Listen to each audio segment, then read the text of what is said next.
So hi everyone, welcome to Pepcoding. So today's topic would be BubbleSort, and let me just give you a small introduction about BubbleSort. The basic idea behind BubbleSort is that it compares two adjoining values and exchange them if they are not in proper order. So basically, it takes the adjacent two values. Like suppose let's understand like this: we are given an array where we have 5 elements. All right. So suppose we have 95 and 96. So these are the adjacent or adjoining values.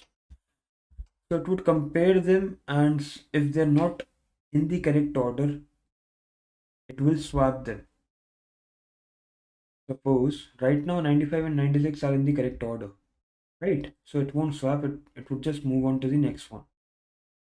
So it would then check this 96 and 9. Suppose if these are not in the correct order, then it would swap.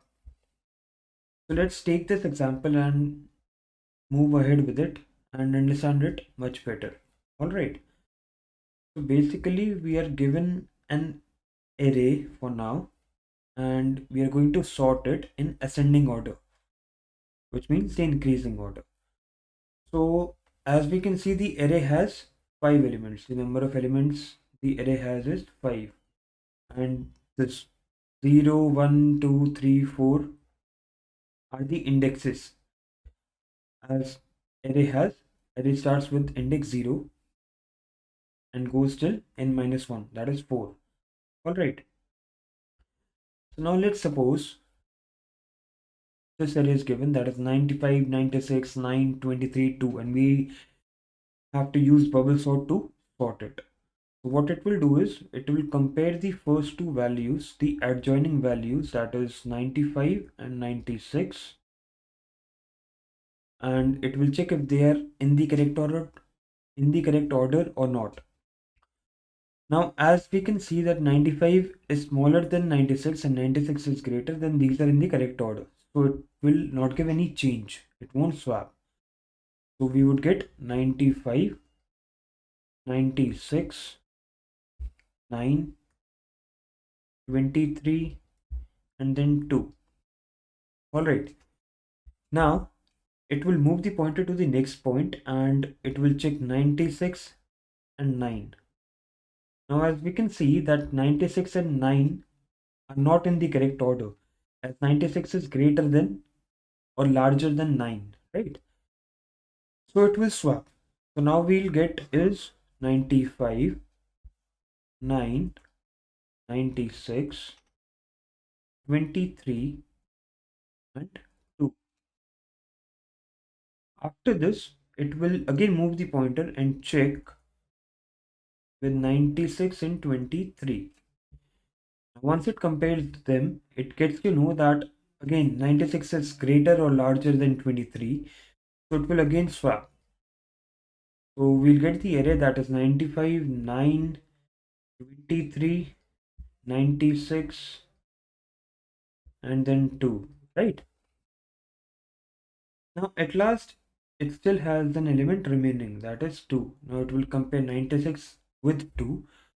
So we'll get 95, 9, 23, 2, and 96, right?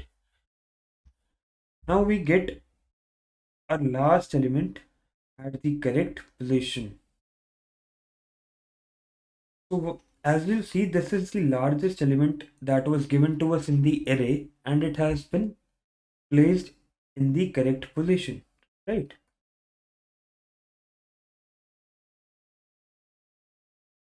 So now the largest, this means that the largest element in the given array has bubbled up to its correct position or to the last position in the array where it's supposed to be after sorting, right? So now it won't stop here. This is just pass, this whole thing is just pass 1. Now when you check,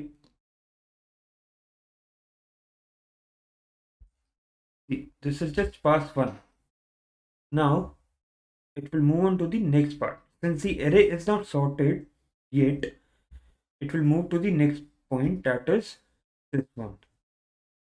So now we have the array as 95, 9, 23, 2 and 96. We already have the last point, the last element at the right position, right? So now it will start comparing 95 with 9 and we'll get 9, 95, 23, 2 and 96. Alright, now we'll compare 95 with 23. So we'll get 9, 23, 95 and then 2 and then 96. Now it will compare 95 with 2. Since again 95 is larger or greater than 2, then it will swap. So we'll get array that is 9, 23, 2, 95 and 96. Alright, now it will also compare again, that is 95, 96. So it is 9, 23, 2, 95 and 96. So this whole point or this whole thing is our path 2.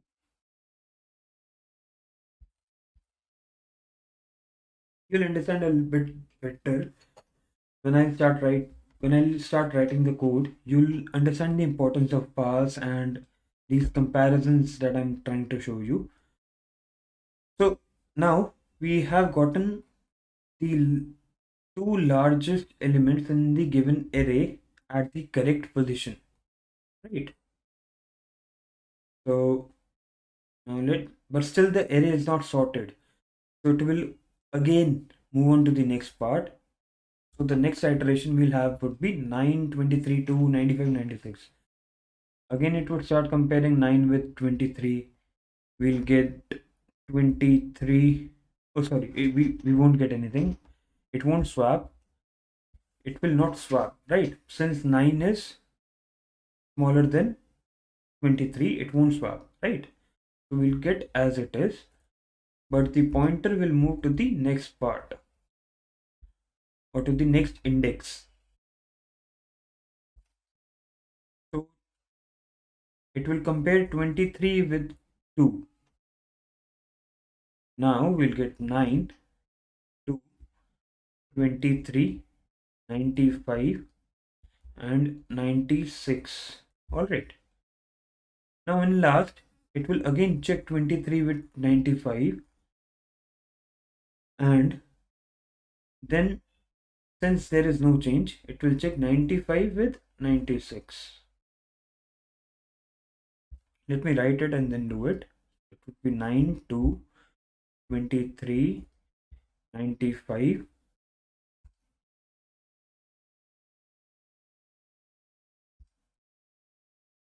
95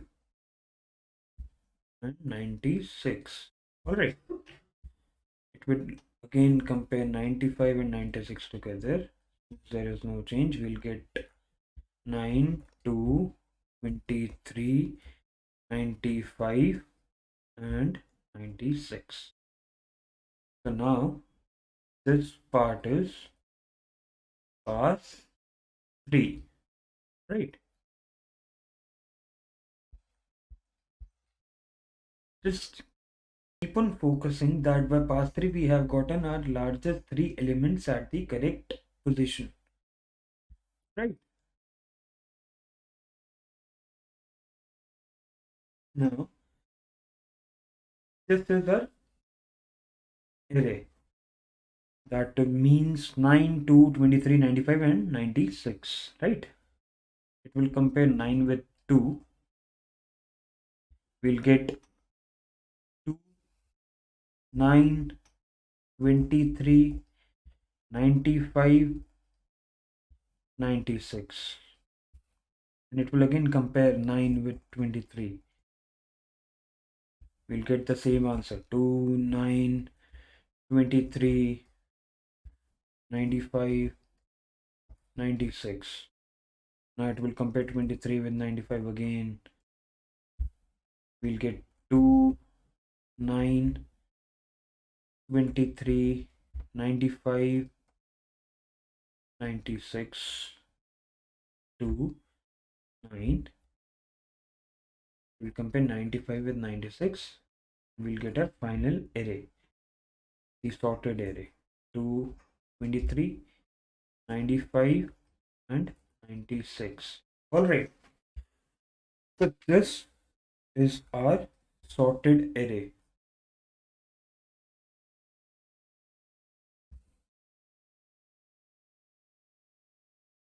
Alright, and this part here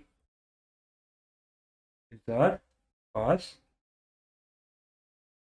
Which pass is this? Pass 4. Alright. So, did you notice something? Like you had 5 number of elements in the given array and it took 4 passes to complete the sorting, right? So let's do this. Add this. Let me write this. What I'm trying to tell you is that the maximum, let me write a little bigger, that the maximum number of passes to sort an array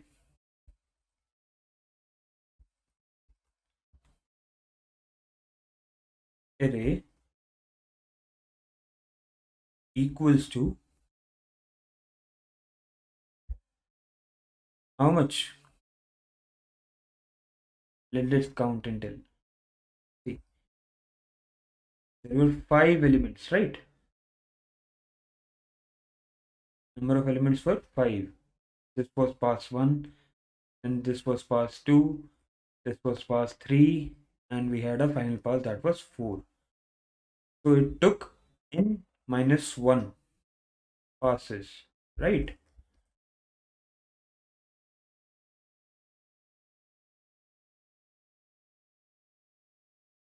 So this would be the maximum.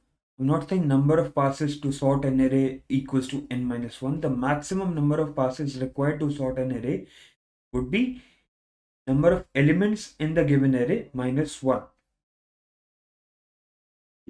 Alright, so now while looking at the passes and the comparisons,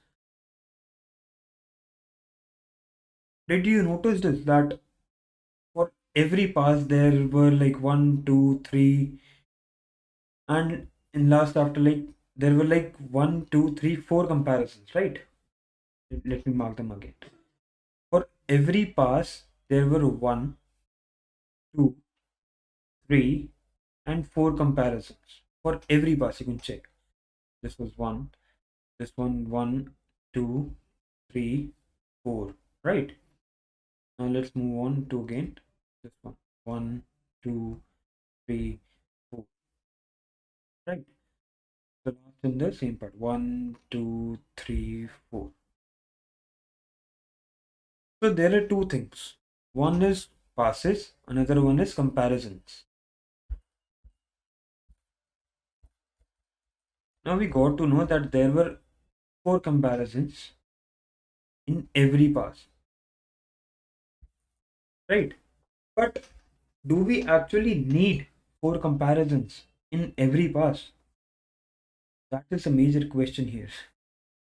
So when you look closely on this, like in the first part, we would require n minus 1 comparisons for sure.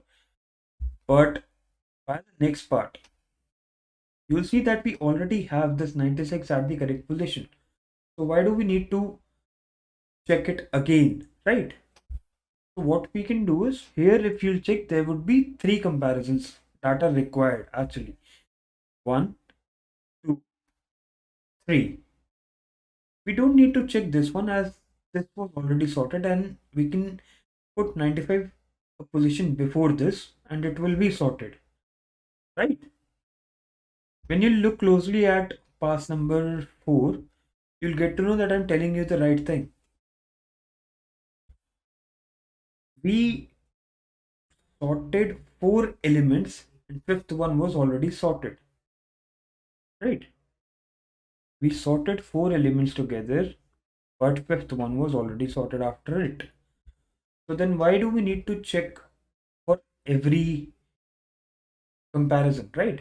So we can also write this like for each pass we require n minus 1, or you can say n minus 2 comparisons, right? But n minus 2 is, it will keep on increasing by 1, right? So what is one thing that is also increasing by 1?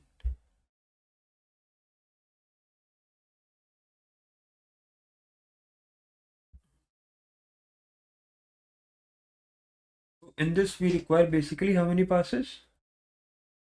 3. 3 comparisons. Sorry. In this we require 3 comparisons. Now in next one we require 2 comparisons only. 1 and 2.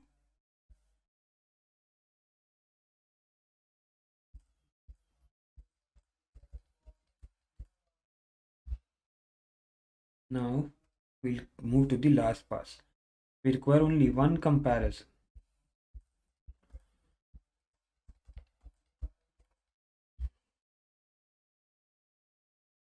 So we can also write this that comparison is inversely proportional to,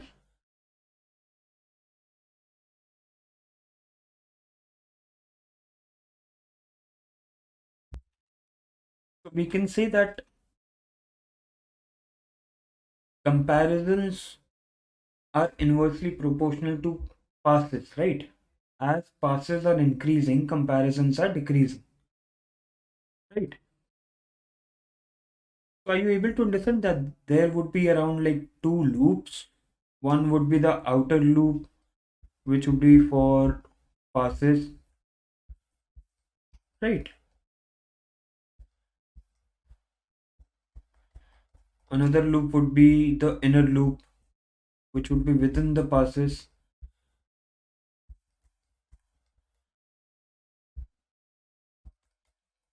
Now, can someone tell me what this inner loop is for? We just discussed it that this inner loop is comparisons. As comparisons are taking place within the passes, right? You can check. Comparisons are taking place within the passes, right? So that's why. So I think you'll be getting a basic idea that there will be a loop for passes and there will be a loop within the passes for comparisons. Now, once we'll compare, you know a basic idea behind comparing the elements. We just need to swap those. We'll keep a variable temp and we'll basically swap using that temp variable. If there also be a condition, if a of 0 is greater than a of 1, then we will swap.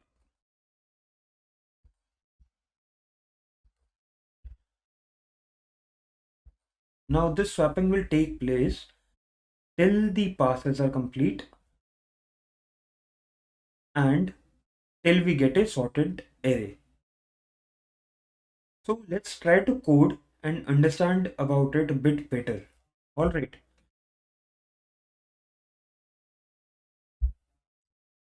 So as we have gotten a brief idea how BubbleSort works, let's just see how to code it and understand the basic idea behind the code also.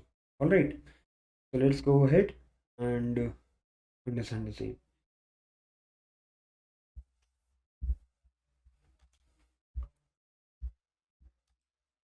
So we start writing the code now. So let's go like this.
So I think this would work. Let's just try to.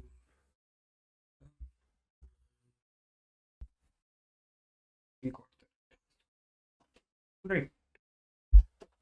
So thank you very much. Let's take this code there and see how it works.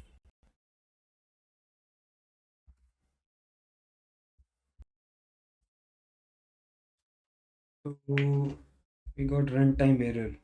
Let's check what happened here. I think we would have missed something while writing the code. Created the function.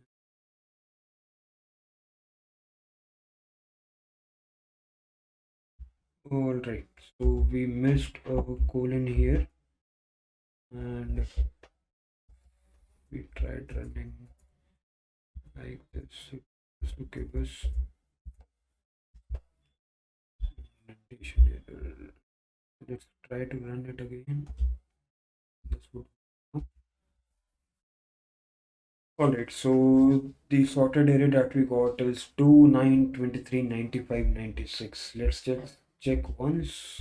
The given array was 95, 96, 9, 23, 2. So this has sorted it in the correct order, right? Now let's check with our try run also. So this one, we got the correct array. 2, 9, 23, 95, 96, right? Now let's just take this code and try to understand it much better. Here also we are still making one mistake. I'll explain it to you.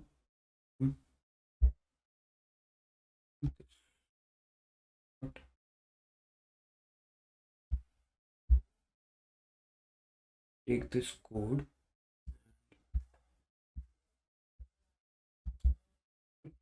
Alright, now let's understand this.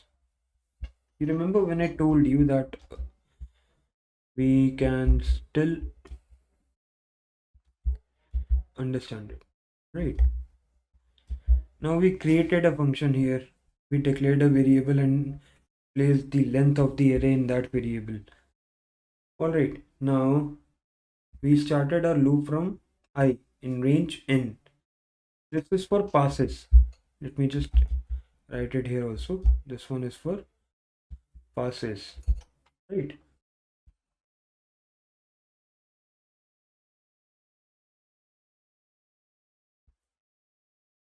This loop is for comparisons. Now let's just take one closer look on the comparisons loop. If we are writing n minus 1, right? Now this n minus 1 will do the job, will get us the answer. But this one is not an optimized solution. When you check closely, if we are just writing n minus 1, it will still go on with the 4 comparisons that I was trying to tell you at that point of time earlier, right?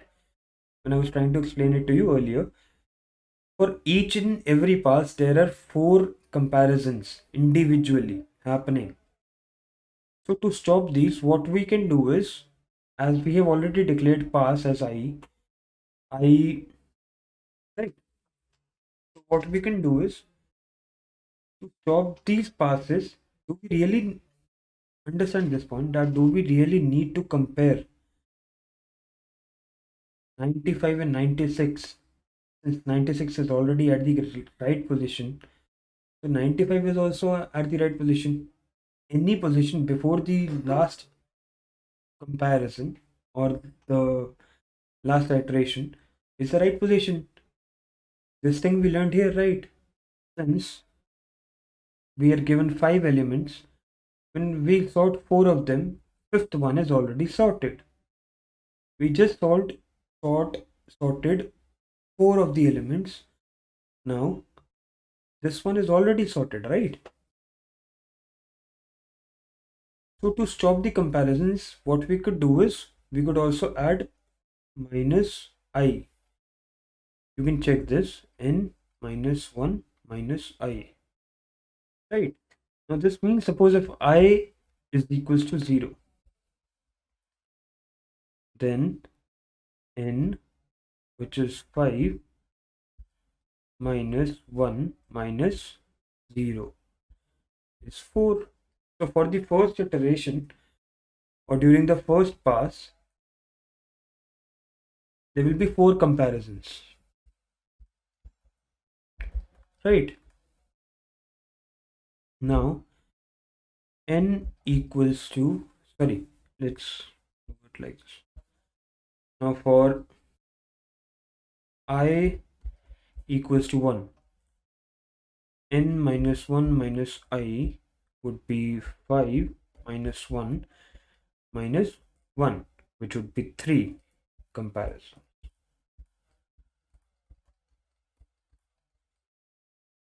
Let's do one more.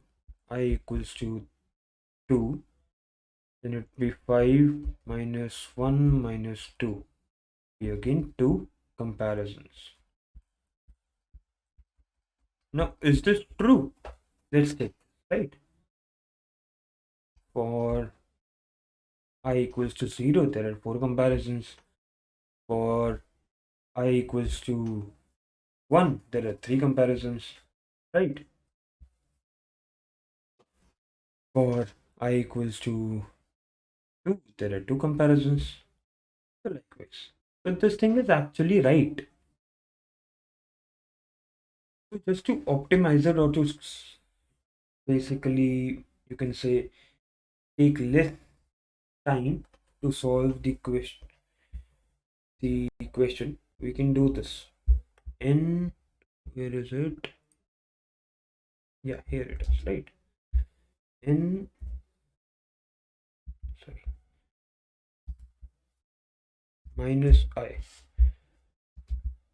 Let me show you that it will run perfectly. It won't create any problem. So again, the sorted array is the same. Come on, let's change the array so that you can understand much better. Let's make it 23, 45, 50, 2, and 9. Alright, now let's run it again.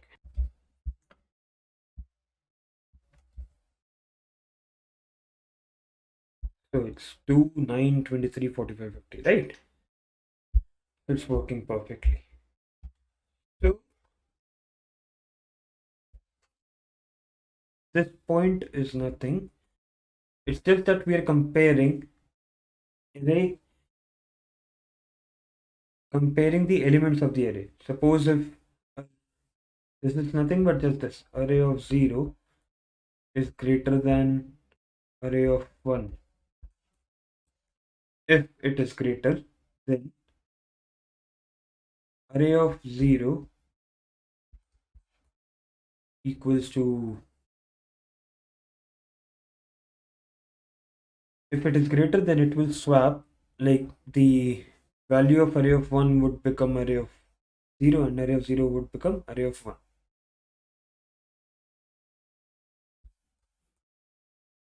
Let me show it to you. Next page. So let's clear this up and check it. So that was nothing but just see this. For the first comparison, suppose 95 is greater than 96. Is this true? No, this is false, right? 95 is not greater than 96, so it won't swap. It will directly fall down.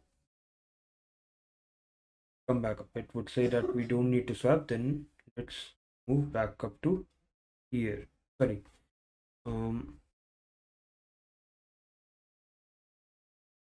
Let's move back up to here since it's not. Let's change the value. So now it would again check. Now let's see. It would move the pointer to 96 as I've shown here. Right, it will check 96 is greater than 9. Since it is greater, it will swap. So array of 0, sorry, array of 1, right? Array of 1, as we know, equals to 96. And array of 0,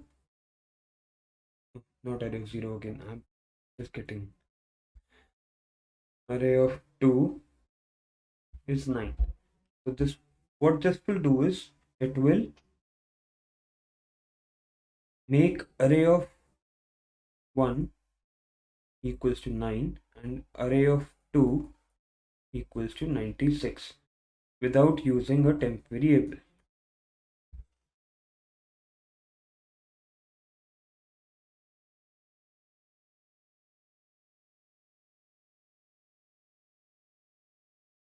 Now we all know that we can swap in like two elements together using a temporary variable.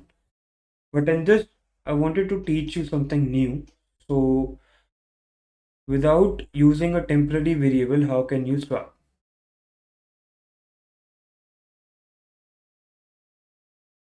Right? So here it comes. So what we wrote was array of 1 is greater than array of 2. 95 is 96 is greater than 9. So what it does is 96 9, right? It will swap places together. So array of j plus 1 becomes 96 and array of j becomes 9. Alright, so likewise the whole array gets sorted, and in the end we just print the sorted array. This is just a line to show you the sorted array, and we would start a loop to print each and every element after it gets sorted. Alright, so this is how a bubble sort works. You can also go through our lectures or our videos. If you have any questions, you can also email us and we will be happy to help you out in that case. Alright, so thank you very much and have a great day ahead.